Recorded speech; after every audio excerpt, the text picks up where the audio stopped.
নমস্কার। আজ প্রিয় কবি,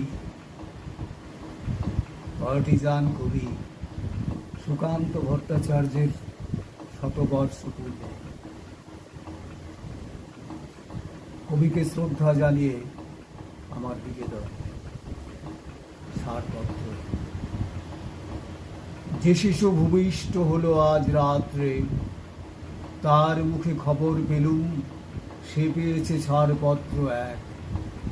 নতুন বিশ্বের দ্বারে তাই ব্যক্ত করে অধিকার, জন্মমাত্র তীব্র চিৎকারে। সর্বদেহ নিঃসহায়, তবু তার মুষ্টিবদ্ধ হাত উত্তোলিত, উদ্ভাসিত কি এক দুর্বোধ্য প্রতিজ্ঞায়। সে ভাষা বোঝে না কেউ, কেউ হাসে, কেউ করে মৃদু তিরস্কার। আমি কিন্তু মনে মনে বুঝেছি সে ভাষা। পেয়েছি নতুন চিঠি, আসন্ন যুগের পরিচয় পত্র পড়ি ভূমিষ্ঠ শিশুর অস্পষ্ট কুয়াশা ভরা চোখে।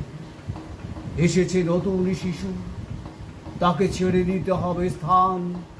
জীর্ণ পৃথিবীতে ব্যর্থ, মৃত আর ধ্বংসস্তূপ পিঠে চলে যেতে হবে আমাদের।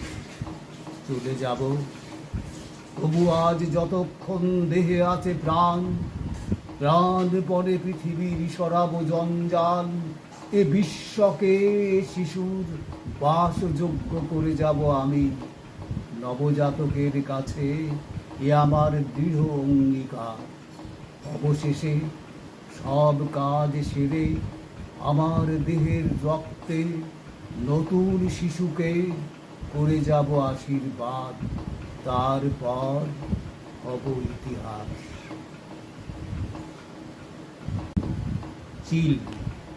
পথ চলতে চলতে হঠাৎ দেখলাম ফুটপাতে এক মরা চিল। চমকে উঠলাম ওর করুণ বিভৎস মূর্তি দেখে। অনেক উঁচু থেকে যে পৃথিবীটাকে দেখেছে, লুণ্ঠনের অবাধ উপনিবেশ, যার শ্যান দৃষ্টিতে ছিল তীব্র লোভ আর ছো মারার দস্যু প্রবৃত্তি, তাকে দেখলাম ফুটপাতে মুখ বুজে পড়ে। গম্বুজ শিখরে বাস করত এই চিল, নিজেকে জাহির করত সুতীক্ষ্ণ চিৎকারে।